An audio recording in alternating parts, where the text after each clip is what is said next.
This is CGTN, China Global Television Network.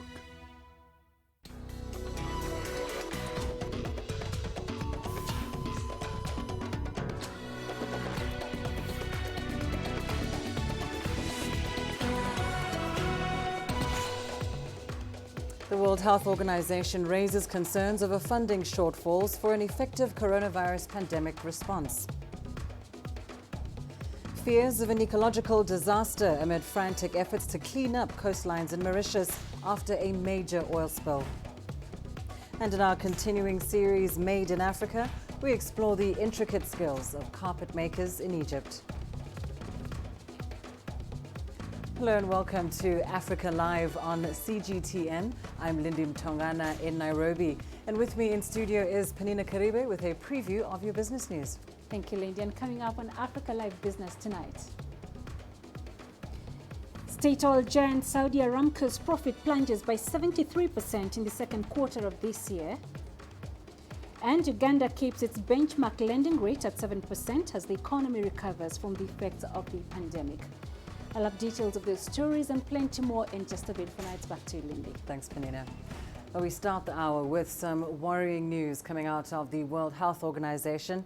The global body says there is a vast gap between funds needed to fight the coronavirus pandemic and funds committed. Infections worldwide are now fast approaching the 20 million mark.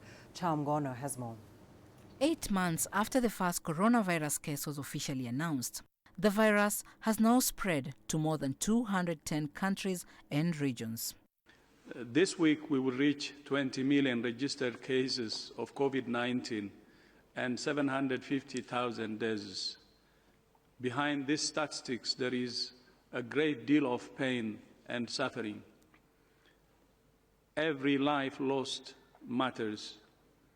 I know many of you are grieving and that this is a difficult moment for the world. The economic costs of COVID-19 are overwhelming many countries. And more worryingly perhaps, financial support to combat the pandemic has been trickling in slowly. For the vaccines alone, over 100 billion will be needed, US dollars.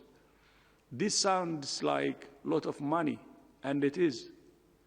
But it is small in comparison to the $10 trillion that have already been invested by G20 countries in fiscal stimulus to deal with the consequences of the pandemic so far.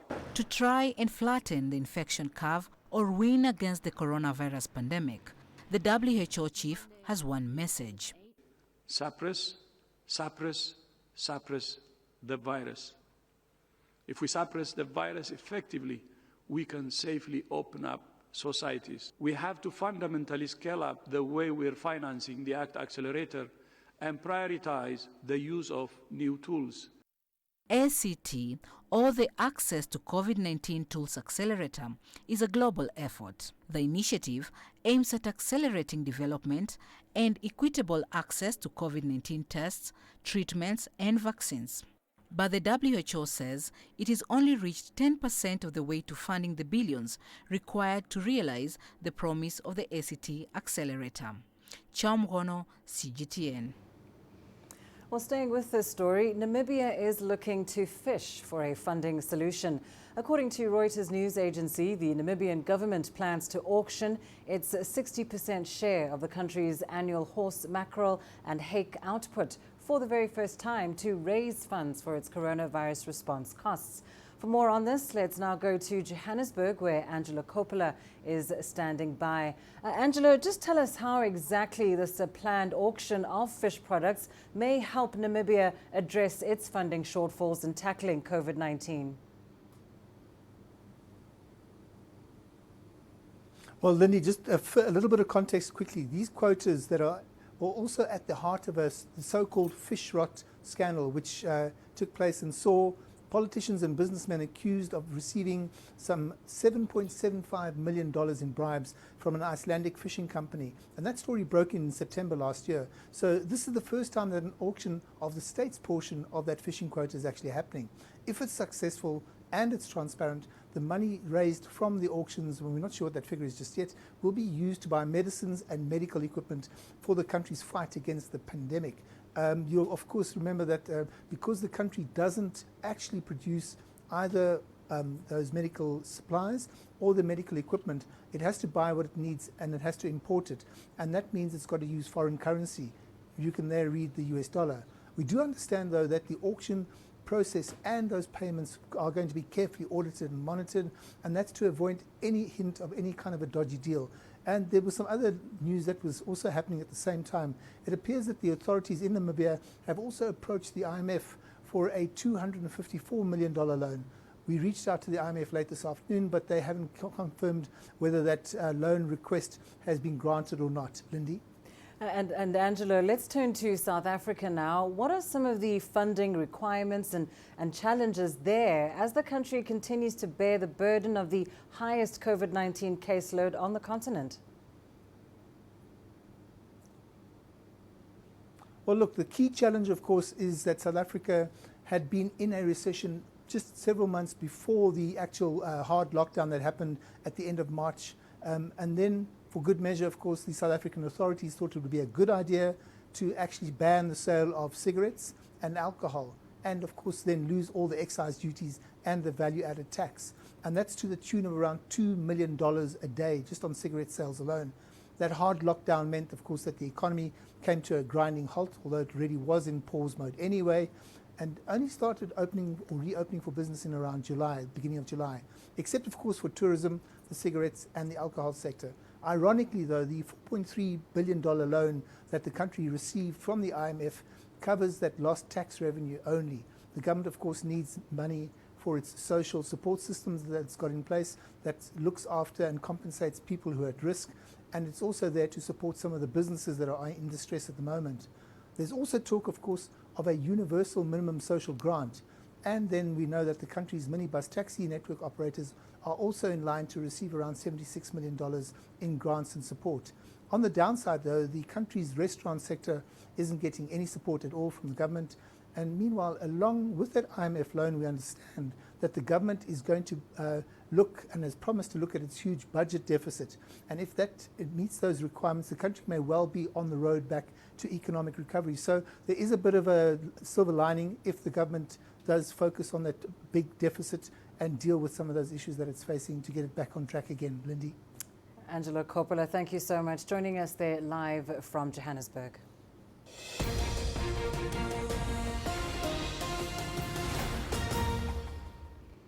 In news just in, Lebanon's Prime Minister Hassan Diab has announced the resignation of his government amid anger over the Beirut blast.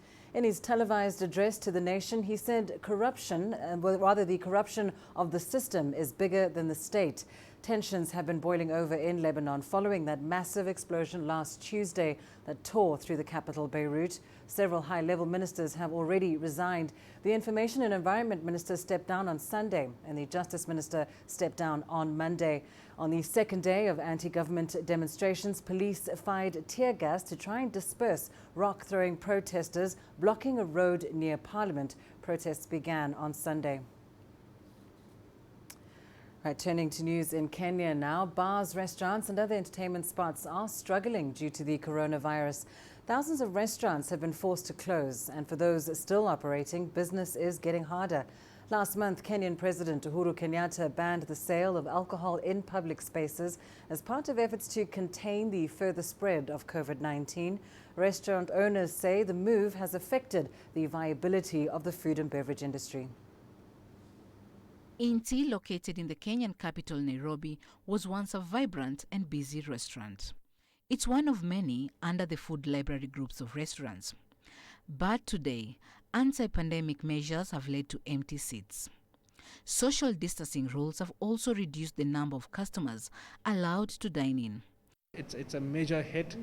Being last 6 months, we are operating with 98% slashed down business. All matters that keep our guests safe to come and dine, we maintain that. It will take a time to people to come and accept and adapt to the changes and start coming and dining in restaurants. Each and every day I wake up coming here, I know at least when I go back home, there's something I'm taking back to my family. I have hope that I'm going to clear most of my bills. So it is really, really important. The Kenyan body governing pubs, entertainment and restaurants, PERAC, estimates that around 40% of venues nationwide have been forced to close. The food and beverage industry thrives on a constant flow of social gatherings. And PERAC is trying to keep both customers and staff safe. As PERAC, what we've tried to engage, and we came up with the protocols, and we thank the government for allowing us to actually be part of that. When we talk about the protocols, it involved money. It was not just something you wake up and you start, running with. With the current restrictions in place, PERAC fears that millions more of Kenyans could lose their livelihoods. The body says establishments have already lost more than $92,000 million as of June this year. Chamgono, CGTN. Staying in Kenya, the National Authority on Drugs and Alcohol says alcohol consumption is on the rise. Now, that's despite a ban on alcohol in bars and restaurants. Online sales and home delivery services have made it easier for young people in particular to access alcohol. Robert Nagila reports on this growing trend. On a highway outside Nairobi, footage captured by a motorcycle rider shows two vehicles racing, putting other motorists at risk. Seconds later, a cloud of dust rises ahead.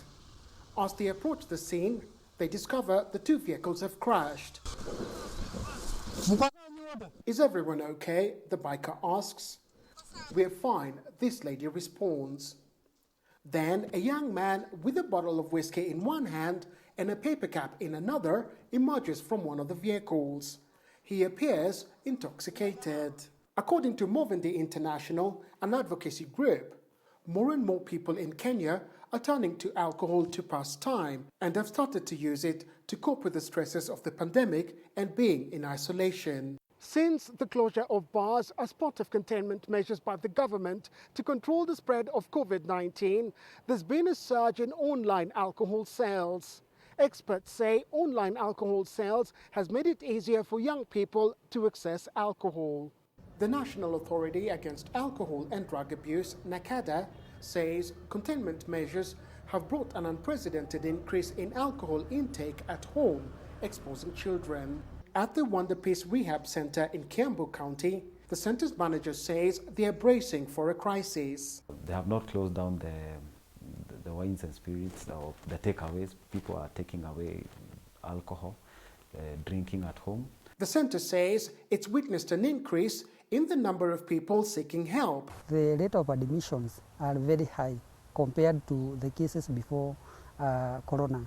Even more worrying for Njuguna is that many of the new cases are young people. Even clients who are 15, 16 years old, they were at school, but now because they are no longer going to school, they started using. The center is advising parents to take a keen interest in how their children are spending their time. There is really need for the parents to do a lot of engaging with a lot of activities. I would also suggest you find families there are people who have picked up the behavior of even exercising together. It's still something that can really work. With the government review of containment measures expected in the next couple of weeks, NACADA wants the government to limit the sale of alcohol further before the situation turns into a crisis. Robert Nagila, CGTN, Nairobi, Kenya.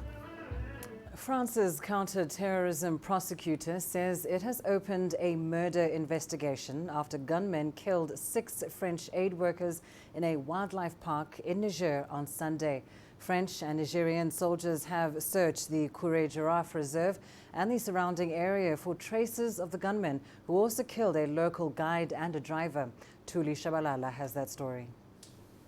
The assault took place at around 11:30 a.m. on Sunday, just 6 kilometers east of the town of Kure.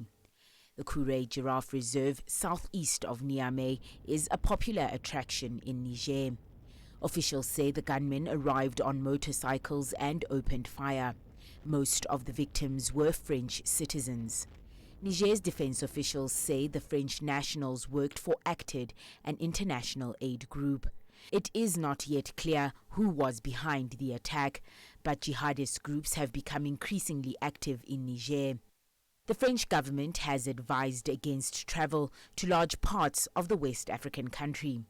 French President Emmanuel Macron is reported to have spoken on the phone with his Niger counterpart, Mahamadou Issoufou. Both leaders condemned the attack. The Tillabéri region is in a hugely unstable location, near the borders of Mali and Burkina Faso. The region has become a hideout for Sahel jihadist groups. Numerous Europeans have been abducted or killed in the volatile region. The use of motorcycles has been banned in Niger since January. This is an attempt to curb the movements of such jihadists. Fighters with links to Al-Qaeda and ISIL have mounted increasing attacks across West Africa's Sahel region in recent years. That's despite the presence of thousands of regional and foreign troops. Thuli Shabalala, CGTN. Well, time now for a short break. Here's what's still ahead on the program. Fears of an ecological disaster amid frantic efforts to clean up coastlines in Mauritius after a major oil spill. And in our continuing series Made in Africa, we explore the intricate skills of carpet makers in Egypt. You don't find the stories of North Africa by sitting on the sidelines. You've got to get out, go there, and you'll find them. In the bazaars of Casablanca, among the crowds in Cairo, who come to visit Cairo, the ancient capital of Egypt, along the waters of the Nile, along the sands of the Sahara. No one else will take you where we can in North Africa. No one else will show you what it's all about. CGTN, see the difference.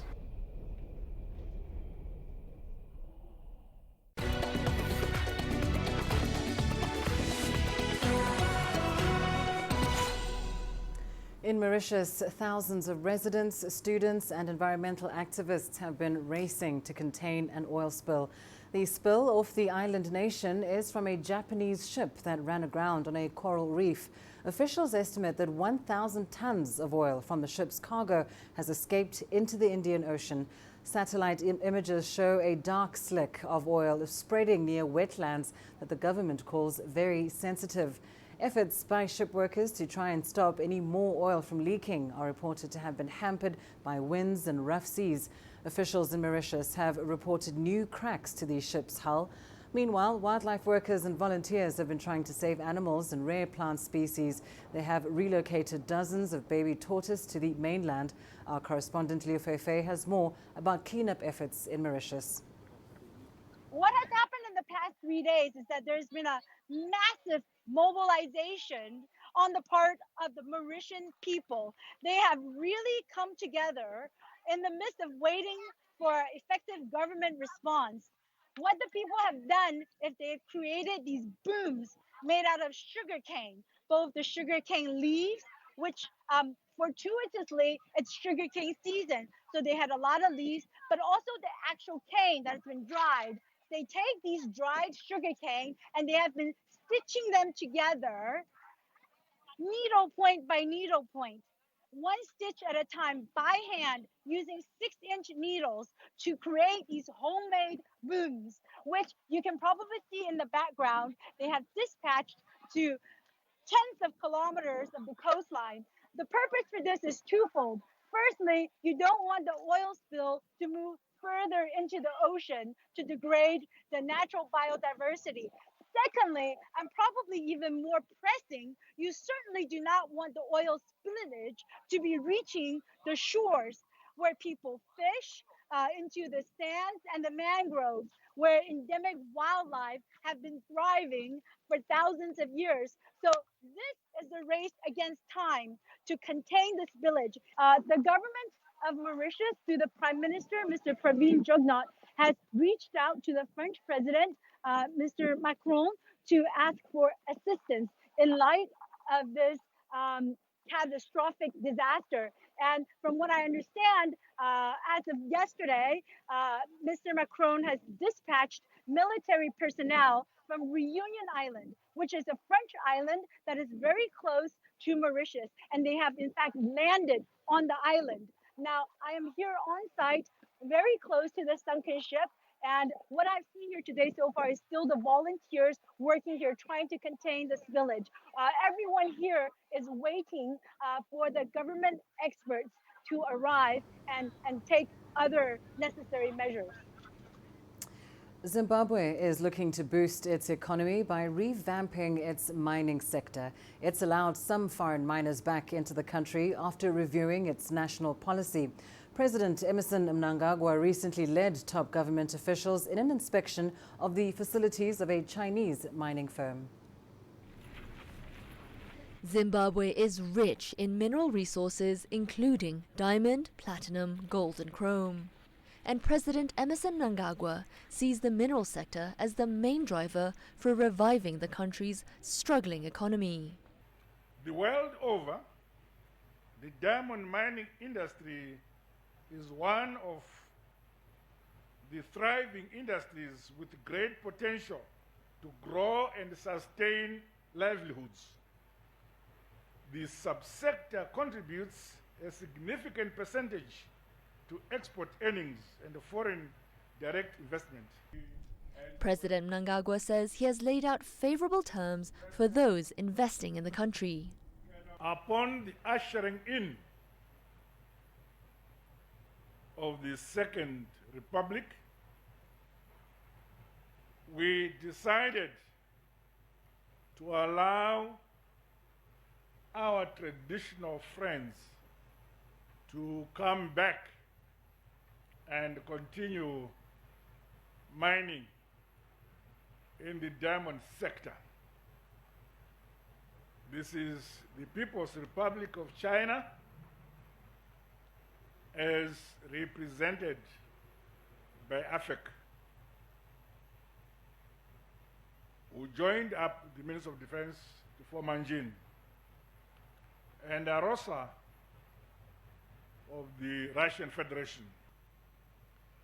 Due to the experience and expertise of Anjin Mining Company, I am confident that the company will help in shaping Zimbabwe's global competitive niche in the diamond sector. Chinese Anjin Diamond Mining Company is one of several miners that was stopped from operating in Chadzwa in 2016. Zimbabwe back then was pushing for foreign investors to merge with the state-run mining company ZCDC.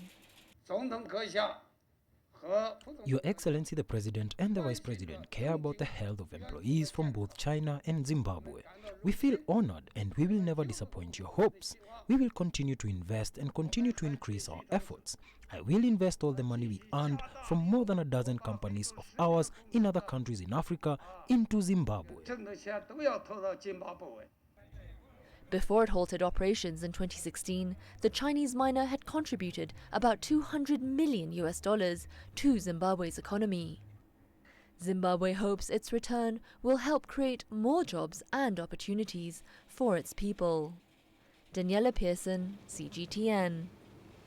Well, turning to international news, China has announced sanctions on 11 Americans, including Senators Marco Rubio and Ted Cruz. It is in retaliation for U.S. sanctions against Chinese officials as tensions over Hong Kong escalate. Hong Kong is China's Hong Kong. The issue of Hong Kong is purely a domestic affair. No foreign powers have a right to interfere. China urged the United States to see this fact clearly, correct its mistakes and stop meddling with Hong Kong affairs and China's internal issues, reverse its wrong decisions, and not go further down the wrong path. Well, last Friday, the Trump administration imposed sanctions on Hong Kong's chief executive, Carrie Lam, and 10 other senior officials in Hong Kong and mainland China. Analysts say this move by the U.S. blatantly violates international law. The US is really a meddler, not just in Hong Kong, but in many other countries around the world. And of course, for Hong Kong now, it has come at a time when people are enlightened. I think that colonial mentality that has been the tradition of the Western world, it really needs to go, because how the US can really think that it can influence someone else's territory, regardless of whatever they think is wrong with Hong Kong, I think they have no right to interfere that much. Still on Hong Kong, an international relations researcher with a focus on China-Africa ties says it is wrong to politicize the election delay in Hong Kong. Adera Kavins argues that many countries have been postponing their polls. Consider the situation worldwide. Over 60 countries and territories have had to postpone either general or region-specific elections because of the possibility of exposing mass numbers of the population to the virus in the process of voting. So I think it is something that should not have come as a surprise, and I don't think it is something that should be controversial, given that what we see happening in Hong Kong has happened elsewhere and has not elicited the kind of reactions that we've seen from a section of the international community.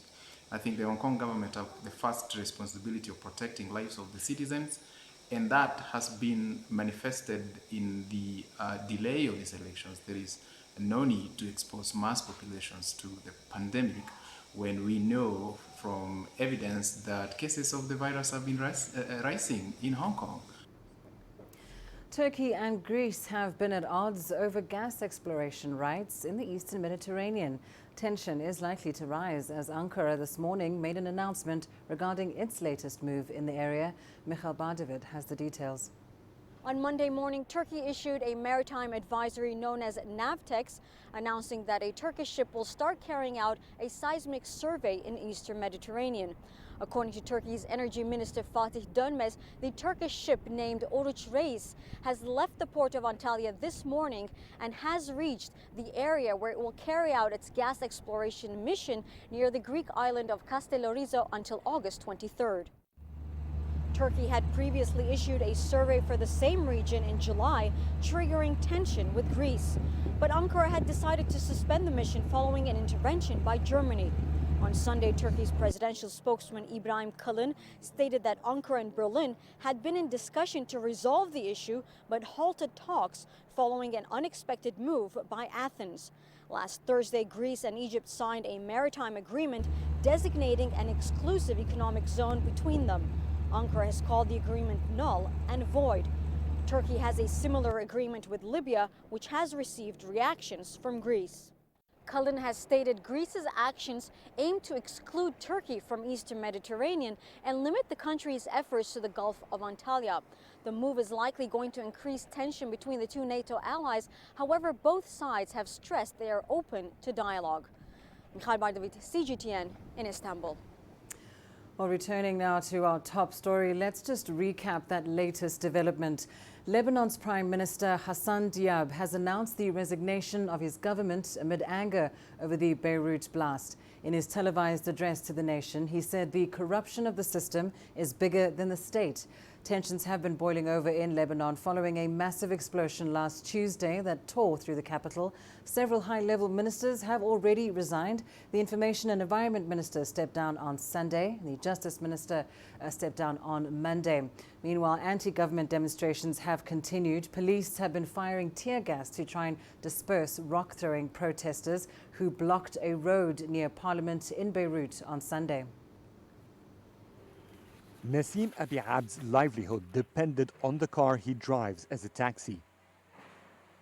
Now its wreckage lies beneath the rubble. I had a request.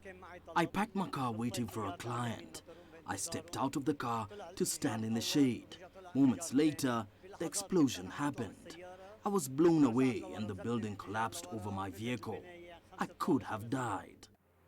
After more than 4 decades behind the wheel, he faces a hard road ahead. The 66-year-old's future is as uncertain as Lebanon's. Before the blast, he was barely making a living.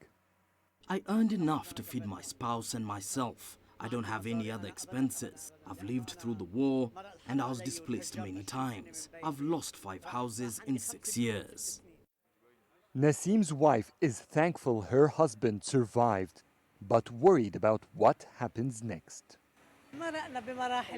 We've been through many wars. The explosion was the hardest for me. I feared my husband was dead.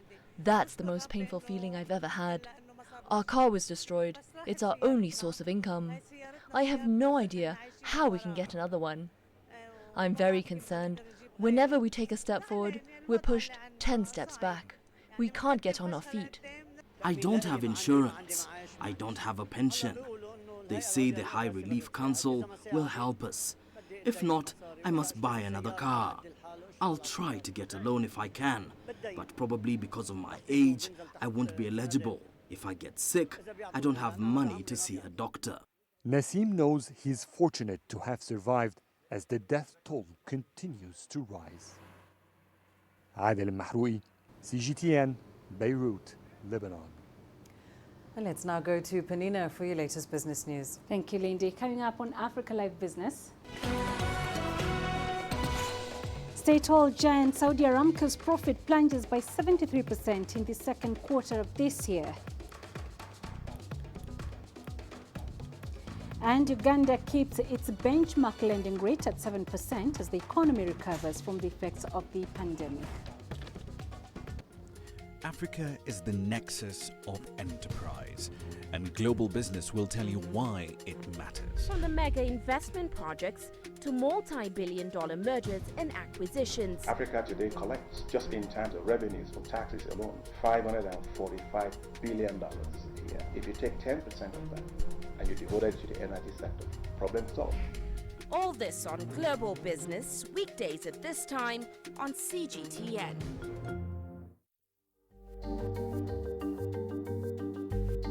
Africa Live. Find your voice.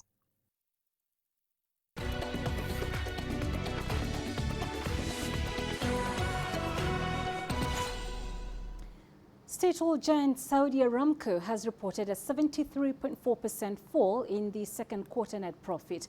This is a steeper drop than analysts had forecast. It's expected the capital expenditure for 2020 will be at the lower end of a $25 billion to $30 billion range. The world's biggest oil exporter says the rapid spread of the pandemic has significantly reduced demand for crude oil, natural gas and petroleum products. Net profit fell to $6.57 billion for the quarter to June 30th. That is down from $24.6 billion a year earlier.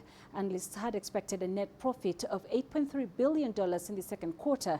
All major oil companies have taken a hit in the second quarter as lockdowns to contain the coronavirus limited travel, which hurt demand and sent oil prices tumbling to levels not seen in nearly 2 decades. Over in Botswana, rough diamond exports have sunk by 68% in the second quarter of this year. The coronavirus pandemic has hit demand hard, while global travel restrictions have hurt trading. Exports of diamonds from a joint venture between Botswana and Anglo-American diamond mining giant De Beers stood at $293 million in the second quarter of this year. That's down from $916 million posted in the first quarter of this year. No exports were recorded in May, while only $20 million worth of diamonds were exported in June. Botswana closed its borders in March, locking out international travelers who traditionally visit Gaborone to view and buy diamonds. Uganda's central bank has left its benchmark lending rate unchanged at 7%, pausing after 2 straight cuts aimed at helping to revive economic growth hit by the COVID-19 pandemic. In line with other central banks worldwide, policymakers in Uganda embarked on an easing round at the start of the coronavirus crisis to try to limit the damage to the economy. The bank says the easing stance provided a foundation for the recovery of economic activity as the lockdown is relaxed. The World Bank expects economic growth in Uganda to fall as low as 0.4% this year from 5.6% last year as the effects of the virus barter sectors including tourism, exports and manufacturing. And still in Uganda, the country has reopened its tourism attractions to the public. The industry came to a standstill in March after the country closed its borders to limit the spread of COVID-19. As Hilary Ayasiga reports, the required safety measures have been put in place.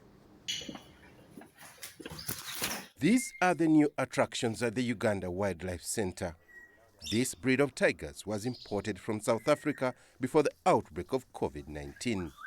They are yet to be opened for public viewing, but that will soon change as Uganda is poised to reopen its doors to visitors. We have now put in place, the standard operating procedure for the entire value chain in the tourism sector.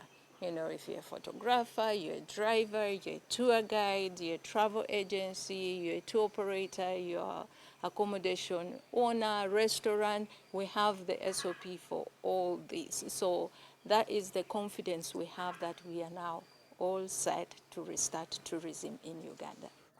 The managers of the sanctuary have installed hand-washing containers at every major point of entry and will utilize temperature recording equipment. After 4 months of closure due to COVID-19, this wildlife sanctuary can now receive visitors. But tour operators are worried that the numbers are likely to be low because the airport and the borders are still closed. Tour operators now want the government to reopen the airport. The lack of discussion about when the airport is going to be opened. A number of countries are now opening up for summer holiday tourism business. Uganda tourism is a very key aspect to our lives. It is a concern shared by many Ugandans, including Stephen Rwanjezu, who operates a cultural arts center in the capital Kampala. It largely depends on foreign tourists. The sustenance of the cultural arts has been depending purely on what we get from the guests, 80% of who were foreigners. Now, the closing of the airport and all the borders meant that these people no longer come.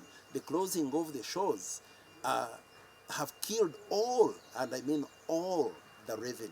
From arts to animals, tourism has been one of Uganda's top foreign exchange earner. Figures from Uganda Tourism Board show that in 2019, the country collected $1.6 billion in tourism revenue from foreign visitors. But now, local authorities are promoting domestic tourism as they monitor the pandemic. We have to adapt to these changes, and one of the things that we have adapted to is to think more inward, to establish ourselves more inward and become more self-independent, reliant. And in tourism, what we are doing with that is to be able to develop the domestic tourism. The past years have seen 1.8 million tourists annually, of which 1.3 million were foreigners, while 500,000 were local tourists, according to the Tourism Board. And with many countries opening up and airlines beginning to fly, tour operators hope tourists from far and near will soon come back again. Hilary Isiga, CGTN, Kampala, Uganda. We'll leave it there for now, but later on Global Business, Chinese and Spanish developers plan to build one of Africa's biggest hydropower plants in the DRC. Will be live from DRC's capital, Kinshasa, at the top of the hour. For more details on that story, I'll see you then. For now, it's back to you, Lindy. Thanks, Penina. Well, let's take a short break. Here's what's still ahead on the program. Coming up in our continuing series, Made in Africa, we explore the intricate skills of carpet makers in Egypt.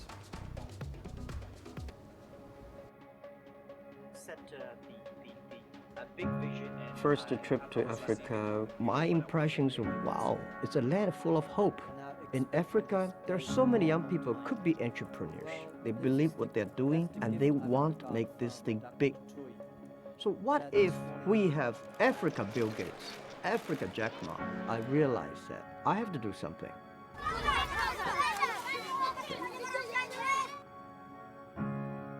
The African Entrepreneur Prize is giving the inspirations to all the entrepreneurs in Africa.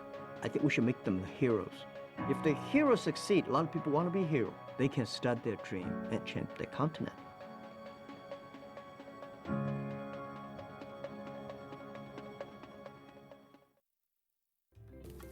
My family has been doing this artwork for the past 600 years.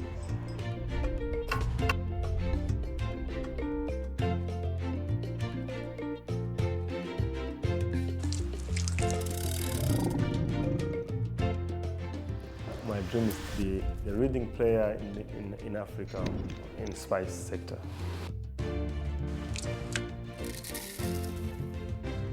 Nobody in the region consumes it. Even me cannot afford the vanilla cooking.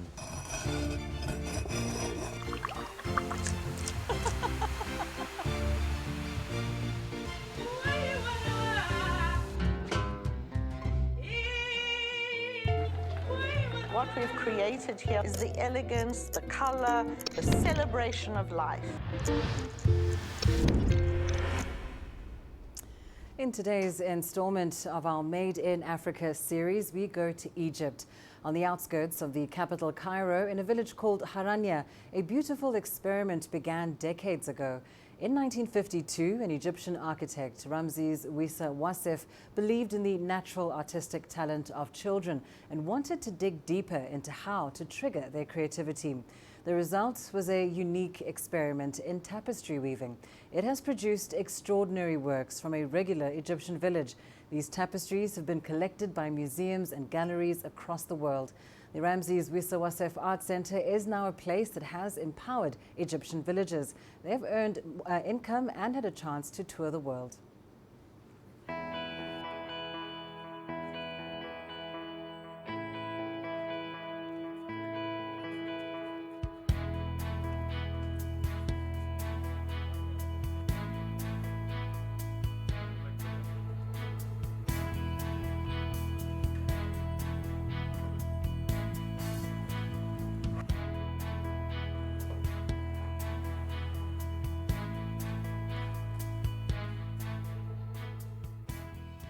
My name is Ikram Noshi.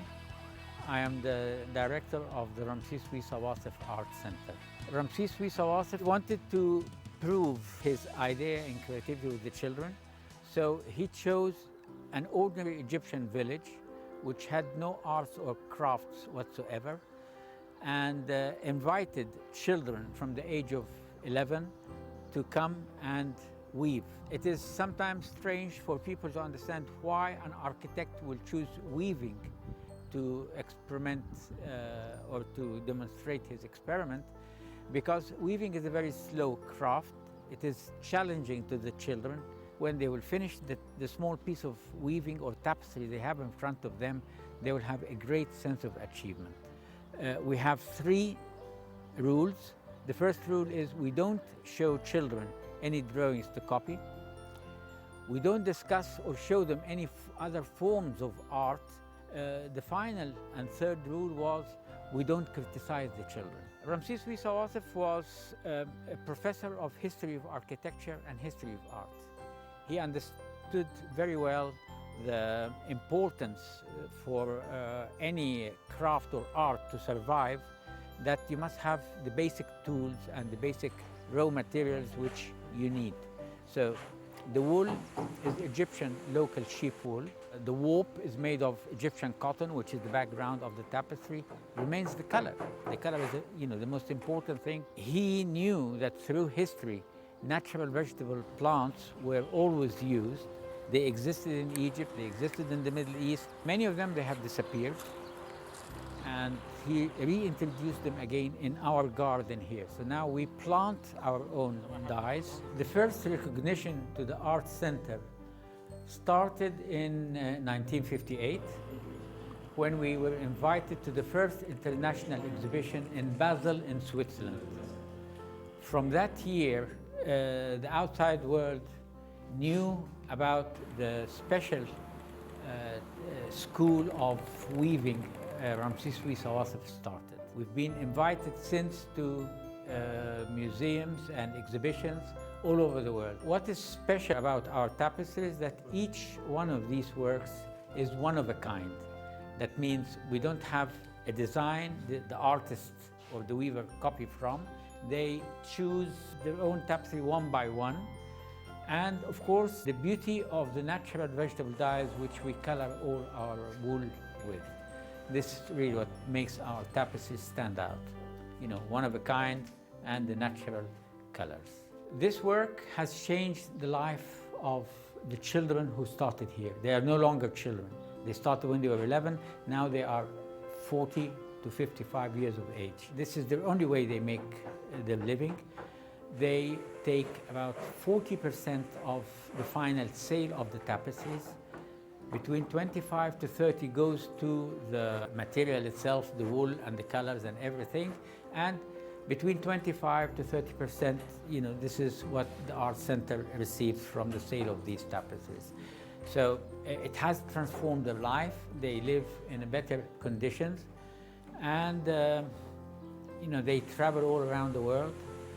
It has empowered women, because the majority of the weavers here are women, so it has empowered them in their families. They have a say in how their family should run, because they are big contributors to the economy of family, the small family.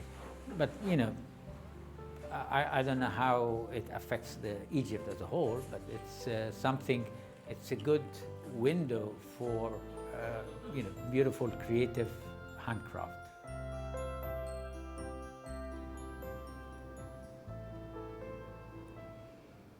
And to another of our special series, the China-Africa Idea Lab. And today we meet a young man from Sierra Leone who is based in Beijing. Lloyd Randall wears many hats, a TV presenter, actor and documentary filmmaker. His journey in China has brought him a wide range of experiences, but not without facing obstacles along the way. He shares his story with our reporter, Waylon Tang. It's been a long day for Lloyd Randall. One of the many long days he's had during the 15 years on and off that he's been here. Though standing tall at 186 centimeters, Lloyd Randall from Sierra Leone in Western Africa carries himself with humility. And I'm glad I was able to interview him sitting down. When I first got here, I couldn't speak a word of Chinese. I would say we are like the harbingers, the first wave of Africans and black people to come into China in large numbers. So obviously it was a different thing with a different language, a culture. I pretty much literally came to China as an adolescent, and I've become a man in China. So technically I did grow up in China. Lloyd earned both his bachelor's and master's degrees in Beijing. Since 2016, he's been working at Star Times, a Chinese media company that broadcasts on TV channels in Africa. And what a ride of a lifetime he's had. Lloyd was one of the lead anchors for the 2018 FIFA World Cup held in Russia. In 2019, he traveled to Germany and hosted a documentary on the 30th anniversary of the collapse of the Berlin Wall. And away from his day job, he was cast as a stunt double for former world heavyweight champion boxer Mike Tyson in the movie China Salesman. I was also at the Basketball World Cup. I was right there courtside for the final between Argentina and Spain. So this journey with Star Times has been, again, another word I like to use, a blessing, because I've seen so many things. I've been around the world. I've had experiences which I never dreamed of possible. Would you say that you were and still are in China at the right time? I think I came at a time where China was becoming this, this giant the sleeping giant was getting awoken. So I thought my timing was perfect. Just before the Olympic Games, things were booming. There were more foreigners coming here to the country. So from that perspective, I kind of made a very strategical geopolitical move, because I also knew China and Africa were building these relationships, both economically, culturally. So I felt if I learned Chinese, I understood the culture, I would be at a vantage point. But with all that said, though, your journey in China wasn't an easy one. So what were some of the main challenges that you faced, and how did you overcome them? I would put it this way. People just didn't understand us culturally. And when I got here, there were not so many black people in China at that time. So there were some negative experiences I had being a black man and an African in China. Sometimes a job would prefer a white person over me. That was very difficult. But my mentality in life is kind of like this. I always had good Chinese friends. So maybe if I go onto the subway and someone is going to sit next to me, but I remember I've got 4 or 5 friends who are Chinese, if I have a problem, I can call them, and all of a sudden they'll be right there to give me a helping hand. So I always try to balance things on equilibrium. For every negative experience, I think about the good things I have. I think it's a very wise point that you brought up, right? With every not ideal experience that you stumble upon, there's always more good experiences to sort of counterbalance it. But was this a good enough reason for you to actually stay on in China? I realize Sino-African relationships right now is booming because I feel like Africans have understood the way the West thinks, the way China thinks, and as Africans, we have to choose which of these two work for us to our advantage, and we can have a symbiotic relationship. What kind of gaps are existing at the moment between China and Africa? And as an African youth in China, what is it exactly that you would like to see when it comes to a symbiotic relationship, and how can you play a part in it? Now, I would like to see infrastructure being more long-term over there in Africa. I would also like to see a point where if Chinese workers go to Africa, instead of being in a cocoon where they're just with their other colleagues together, they can kind of branch out a little bit, understand the culture they're in. We are more similar than we know. With regards to the way we treat our families, I will feel Africans and Chinese have a greater responsibility to their families. So in that regard, we're very similar. Having been in China for almost half of his life, Lloyd isn't sure how much longer he will be here. But even if at some point in time, which is normal, I do leave China, I do consider here as part of me. So I will always come back to China in one capacity or the other. I could be visiting, I could be working, I could be a tourist. So a part of me is deeply ingrained in China. Foreigners always say, I will leave China, but I'm telling you, people always come back. I have a friend from Holland. I'm leaving China, I'm done, it's over. A year later, Lloyd, I want to come back.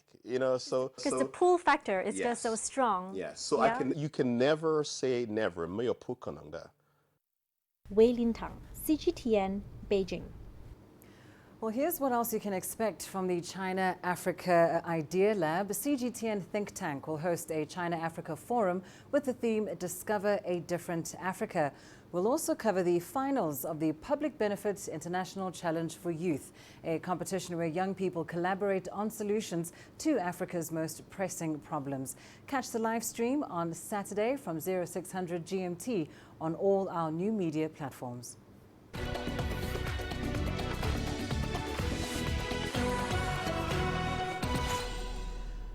Let's take a look at your sports news now. We start with football. Jadon Sancho has been included in Borussia Dortmund's squad for their pre-season training camp in Switzerland.